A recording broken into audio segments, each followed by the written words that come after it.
Hello বন্ধুরা, সবাই কেমন আছো? আশা করছি তোমরা অনেক ভালো আছো। আমরা সকলে অনেক ভালো আছি। তো দেখো, এখানে সকাল সকাল তারাপীঠের উদ্দেশ্যে বেরিয়ে পড়েছি। আমি তোমাদেরকে এর আগের ভিডিওতে বলেছিলাম যে আমরা তারাপীঠ যাচ্ছি, যেহেতু সোনা বাবার জন্য মানত করেছিলেন আমার শাশুড়ি মা, তো সেই জন্যই যাওয়া। তো তারপর নৈহাটি স্টেশনে আমরা ট্রেনের জন্য অপেক্ষা করছিলাম।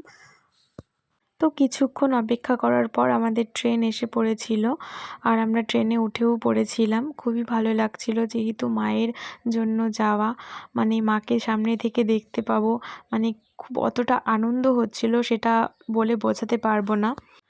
আর অনেক বেশি ভালো লাগছিল, তার কারণ সোনা বাবা হওয়ার পর সেরকমভাবে আর কোথাও বার হওয়া হয়নি। তো ভীষণই আনন্দ লাগছিল, আর যেহেতু সবাই মিলে যাচ্ছি সেই জন্য আরও ভালো লাগছিল। তো তারপর সোনা বাবাকে কিছু টাইম পর পর আমি খাইয়ে দিয়েছিলাম। আর তো দেখো, এখানে আমার শাশুড়ি মা সোনা বাবাকে কোলে নিয়ে বসে আছে, আর ও তো ড্যাব ড্যাব করে দেখছে চারিদিকটা।